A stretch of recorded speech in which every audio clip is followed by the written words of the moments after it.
ராசி அன்பர்கள் உங்களுக்கு இந்த சனி பகவான் வக்ரகதி அடைஞ்சிருக்கிறது என்ன மாதிரி பலன்களை கொடுக்க போகிறாரு அப்படின்னா, நீங்கள் வந்து பாருங்கம்மா, ஆல்ரெடி கண்டக சனியில் இருக்கீங்க. கண்டக சனியாக வந்ததுலேருந்து கன்னி ராசி அன்பர்கள் ஒரு அனுபவிக்கிற விஷயங்கள் அப்படின்றது 3 வகையாக இருக்குது. வகை, நான் பாட்டும் சிவனேன் ரோட்டில் நடந்து போயிருந்தேன். எங்கேருந்தோ வந்து பார்த்திங்கன்னா 2 பசங்க ஸ்பீடாக வண்டி ஓட்டுன்னு வந்து நேராக என் மேலே விட்டானுங்க. பயங்கர ஸ்பீடில் கண்ட்ரோல் இல்லை, நேராக என் மேலே விட்டாங்க. நான் கீழே விழுந்து அந்த பசங்களே ஆஸ்பத்திரியில் கூட்டின்னு போய் சேர்த்துனாங்க. இருந்தாலும் கால் உடஞ்சி ராடு வச்சு எனக்கு எவ்வளோ செலவு, என்ன பஞ்சாயத்து, செலவு கூட 2ஆவதுமா. அந்த வலியும் வேதனையும் யார் தாங்குறது? வேலையை விட்டு உட்காந்து நுண்டி நடக்கிறது இப்போ வரைக்கும் கால் செட் ஆகுது. இது நிறைய கன்னி அனுபவிச்சது.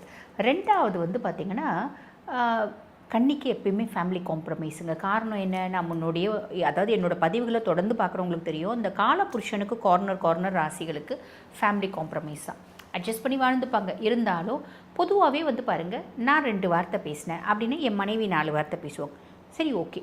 அதுக்கப்புறம் வந்து பார்த்திங்கன்னா அமைதியாகிடுவாங்க. அவங்க அமைதியாக மாட்டாங்க, நான் அமைதியாகிடுவேன். அதனால அந்த அம்மாவும் அமைதியாகிடும். இப்போ நான் வந்து 2 வார்த்தை பேசுகிறேன் அப்படின்னா அந்த அம்மா 200 வார்த்தை பேசுது. என்னால் முடியல. எவ்வளோ நாள் தான் அந்த அம்மா பேசுகிறத கேட்டுகிட்டே இருக்க முடியல, தாங்க முடியல. எக்ஸ்ட்ரீம் ஃப்ரஸ்ட்ரேஷனில் போகிற, என்ன பண்ணுறதுன்னு தெரியல. அந்த ஃப்ரஸ்ட்ரேஷனை தூக்கி போட்டுடலாம் அப்படின்னு நினைக்கிறேன். வேறு வழி இல்லை.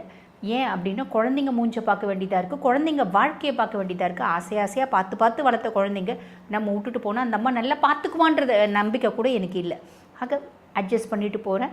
ரொம்ப கஷ்டமாக இருக்குது. இந்த ஒரு விஷயத்தை சந்திச்சுங்க. 3ஆவது ஹெல்த் இஷ்யூஸ். எனக்கு ஆல்ரெடி வந்து பார்த்திங்கன்னா ஹெல்த்தில் ஒரு ஃப்ளக்சுவேஷன்ஸ் இருந்துச்சுங்க. டயபெட்டிக் இருந்துச்சு, பிபி இருந்துச்சு.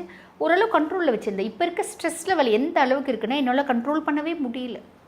ப்ராப்பராக இன்சுலின் போடுற உணவு முறைகள் ஃபாலோ பண்ணுற முடியல. ரொம்ப வந்து பார்த்திங்கன்னா ஃப்ளக்சுவேஷன்ஸ் ஜாஸ்தியாகுது. இந்த 3 விஷயத்தையும் நீங்கள் சந்திச்சிங்க. இப்போ சனி பகவான் வக்ரகதி அடைஞ்சு அதுக்கும் மேலே குருனோட உச்ச பார்வை 9ஆம் பார்வை இருக்கிறதுனால கண்டக சனியாகவும் இருந்தாலும் ஒன்றும் பண்ண போகிறதில்ல. அவர் பாட்டு சிவனேன்னு உட்காந்துட்டு இருப்பார். அவர் நம்மளை எல்லளவும் டிஸ்டர்ப் பண்ண போகிறதில்ல. இது ஒரு பெரிய ப்ளஸ்ஸுமா.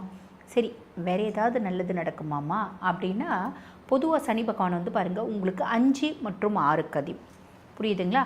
5ஆம் பாவத்துக்கும் அவர் தான் அதிபன், 6ஆம் பாவத்துக்கும் அவர் தான் அதிபன். பொதுவாகவே கன்னிக்கு கடன் பிரச்சனை அப்படின்றது இருந்துகிட்டே இருக்கும். காலபுருஷனுக்கே 6ஆம் பாவம் அப்படின்றதுனால தீரா கடன் இருந்துகிட்டே இருக்கும். அதனால தான் நாங்கள் பொதுவாக எப்பயுமே கண்ணியை சொல்லுவோம், கடன் வாங்கிறது அப்படின்றது வேண்டாமா, கடன் அன்பை முறிக்கும் அப்படின்றது மைண்டில் நல்லா ஸ்ட்ராங்காக ஃபிக்ஸ் பண்ணிக்கோங்க அப்படின்னு. அப்போ இந்த தீராத கடன் பிரச்சனை, எப்படின்னா கடன்லாம் தீர்த்துட்டு நிம்மதியாக இருக்கணும்னு பார்க்குறேன். இந்த கடன் பிரச்சனை ஓய மாட்டேன்தையா. கடனை முழுசும் அடைச்சி முடிக்கிறேன். அடைச்சி முடித்த பின்னாடி வந்து பாருங்கள், இன்னொரு கடன் வாங்க வேண்டிய சூழ்நிலை. பிள்ளைங்க படிப்பு அப்படின்ற மாதிரி வருது, பிள்ளைங்களுக்கு நல்லது, வீடு வாங்குறது, கார் வாங்குறது, இப்படி ஏதோ மிடில் கிளாஸ்க்குலாம் வந்து இஎம்ஐ இல்லாமல் வாழ்க்கையே இல்லை இல்லைங்களா, லோன் இல்லாத வாழ்க்கையே இல்லை. அப்போ இந்த மாதிரி கடன் வாங்குகிறேன். இவங்க வந்து பார்த்திங்கன்னா நிறைய வாங்கிடுவாங்க. அதுவும் தனிநபர் கடன் வாங்கிடுவாங்க. கடன் வட்டி குட்டி போட்டு இப்படின்ற மாதிரி ஆகிடும். இந்த மாதிரி ஒரு பிரச்சனை. எனக்கு இந்த தனிநபர் கடன்லாம் அடைச்சிட்டு பேங்க் லோனோடு இருந்தால் போதும் ரொம்ப ஆசைப்படுறேன். அந்த ஆசை நிறைவேறும். அந்த மாதிரி கடன் குறித்து, உங்களோட நோய் குறித்து பல ஆசைகள் இருக்குது அப்படின்னா சில ஆசைகள் நிறைவேறும். அது ஒரு பெரிய ப்ளஸ்மா. அதே மாதிரி 5ஆம் பாவத்துக்கும் அதிபன், நான் முன்னாடியே சொன்னேன் இல்லைங்களா. அப்போ எனக்கு ஏகப்பட்ட காதல் வருதுப்பா. ஒரு காதல் கூட சக்ஸஸ் ஆக மாட்டேங்குது. ஏதாவது ஒரு நல்ல பிள்ளை சக்ஸஸ் ஆனால் நல்லா இருக்கும்னு ஆசைப்படுறேன். நிறைய காதல் இருக்குது. அந்த காதல் திருமணத்திலே போய் முடிய மாட்டேங்குது. அது வரைக்கும் உறவு தொடரணும்னு ஆசைப்படுறேன். அதுக்கு அடுத்து யூஜி பேசிக்காக competitive exams, UG professional course competitive exams எழுதுறேன், இல்லை யூஜி ப்ரொஃபஷனல் கோர்ஸ் படிக்கிறேன். 3 முறை 4 முறை எழுதிட்டேன். சீட்டே கிடைக்கணும்னு ரொம்ப ஆசைப்பட்றேன். அடுத்து ஃபாரின் எஃப்எம்ஜி எக்ஸாம் எழுதி நான் கிளியர் பண்ணணுன்னு ரொம்ப ஆசைப்பட்றேன். பல முறை எழுதியிருக்கேன், கிடைக்கல. அது கிடச்சா நல்லாயிருக்கும்னு ரொம்ப ஆசைப்பட்றேன். ஒரு குழந்தை பிராப்தம் இருந்தால் போதும். ரொம்ப வந்து பார்த்திங்கன்னா ரொம்ப நாளாக குழந்தையின்மைக்கு வைத்தியம் பண்ணுறேன்.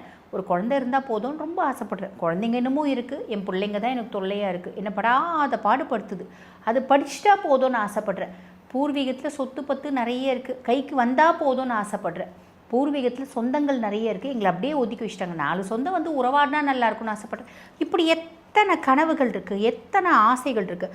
அதில் சில ஆசைகள் நிறைவேறக்கூடிய காலகட்டம். சூப்பர். இது வக்ரகதி அடைஞ்ச சனி குருனுடைய உச்ச பார்வையில் கிடைக்கக்கூடிய பலன்கள். கடைசி 40 நாட்கள் சனி பகவான் வக்ரகதி அடைஞ்சிருப்பார். ஆனால் குருனோட உச்ச பார்வை இருக்காது. அப்போ உறவுகள் நம்மளை தேடி வருது பார்த்திங்களா. அந்த தேடி வந்த உறவு அப்படியே லைட்டாக விலகும்.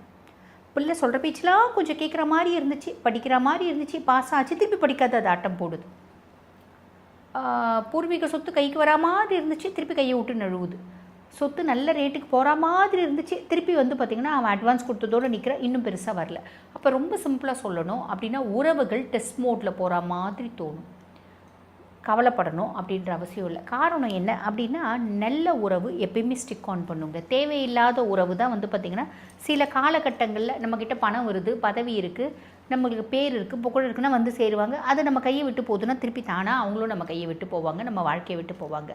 ஆக நல்ல உறவு எப்பயுமே விலகாது. அப்படி விலகுதுன்னா அது நல்ல உறவே இல்லை. பெருசாக இது எதையுமே யோசிக்க வேண்டாம். நீங்கள் பாட்டுன்னு உங்கள் வேலையை செய்கிறீங்க அப்படின்னா நல்லது மட்டுமே நடக்குமா, கவலைப்பட வேண்டாம். அதுக்கும் மேலே நம்ம வழிபாடு அப்படின்றது என்னம்மா பண்ணலாம் அப்படின்னா, பொதுவாகவே சனி பகவான் உங்களுக்கு கண்டக சனியாகவே தானமாக இருக்கார். 2028 வரைக்கும் கண்டக சனியாகவே தான் இருப்பார். அப்போ நம்மளுக்கு இந்த மாதிரி ஹெல்த் இஷ்யூஸ் வராமல் இருக்கணும், குட்டி குட்டி ஆக்சிடென்ட்ஸு, சர்ஜரிஸ், இந்த மாதிரி ஃபேமிலியில் பெரிய பெரிய காம்ப்ளிகேஷன்ஸ் இதெல்லாம் வராமல் இருக்கணும் அப்படின்னா நம்ம எப்பயுமே நரசிம்ம வழிபாடு அப்படின்றது பண்ணணுமா. நரசிம்மரை எப்படினாலும் வழிபாடு பண்ணலாம். வீட்டு பக்கத்தில் நரசிம்மர் கோயில் இருக்குது அப்படின்னா நம்ம உக்ரம் வீரம் மந்திரம் பாராயணம் பண்ணலாம். இல்லை வீட்டு பக்கத்தில் நரசிம்மர் கோயில் இருக்குது அப்படின்னா இன்றைக்கி தான் போகணுன்னு இல்லைம்மா, என்றைக்கு உங்களால் போக முடியுமோ அன்றைக்கி போயிட்டு நம்ம வந்து ஒரு நெய் விளக்கு ஏற்றி வச்சுட்டு ஒரு 9 சுற்றிட்டு வரோம் அப்படின்னா நிறைய நல்லது நடக்குமா. வாழ்த்துக்கள்.